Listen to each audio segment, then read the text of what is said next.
Honestly, the delusion is real. We seem to want to deny things that we know to be true, but we also want to endorse things that we know to be falsehoods.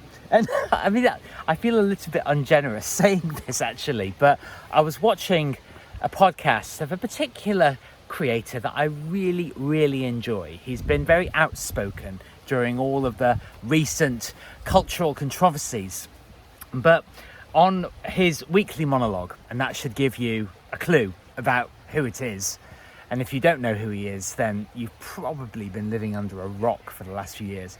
But in this particular monologue, he was talking about the French, or their many republics since being a monarchy, and saying the French, and the thing is, I let out an involuntary, audible laugh, and I couldn't hold it in, to be honest.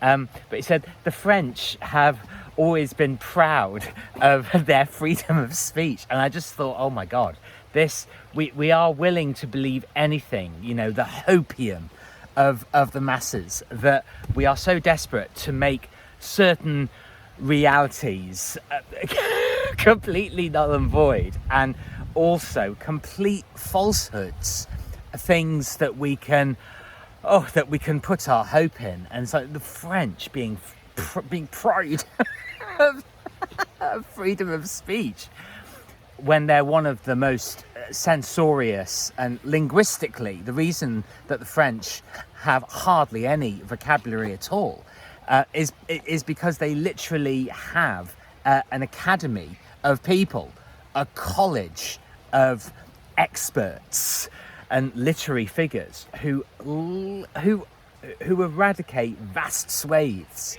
of language. So, and they don't believe that custard exists, They don't believe that custard, one of the greatest English innovations, actually exists, and they have to call it crème anglaise. But anyway, I'm going off on a tangent here, but it's so important. I say this a lot, but it's so important to live in reality of accepting truths that are undeniable, because I see so many people on all social media platforms talking about, it's not money that you want in building a business, it's all about time. And I said, well, no, because if you're describing somebody who's got time and no money, well, you're talking about a person who's on benefits, you're talking about somebody who's unemployed, you're talking about people who are living completely purposeless lives.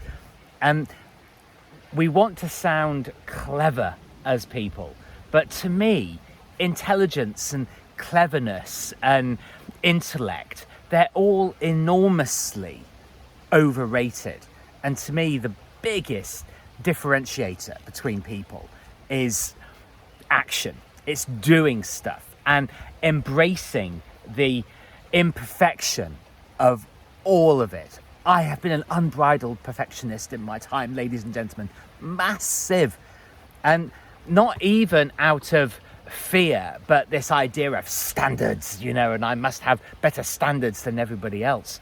But really, it has made me a bit of a pompous and sort of pious person, judgmental person as well in my time.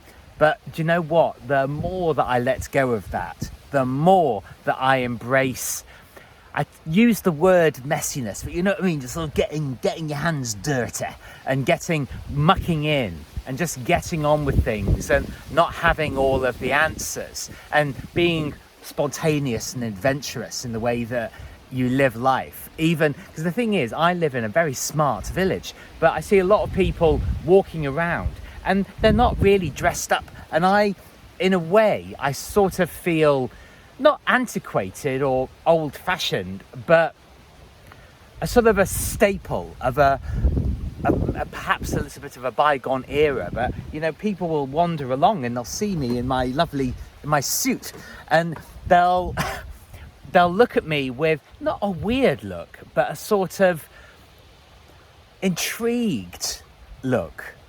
And the thing is, this is my reality. I love dressing up smartly. It makes me feel more confident. And I think there are a lot of people that have embraced a kind of casual way of living. I'm not talking about being regimented, but I am talking about, putting your best foot forward and being smart and looking the part. We used to use phrases like looking the part in England. And it just means that you carry yourself well and you take pride in portraying the best possible appearance and version of yourself. I mean, obviously it needs to be genuine, but don't embrace the delusion. Don't accept the delusion that just because you do things slightly differently and you might attract a little bit of backlash or a bit of perplexity from people, it doesn't mean that you have to stop being who you are or compromising yourself in any way. What it does mean is that you can be an example to people. So when you see people talking falsehoods as if they're facts, point it out.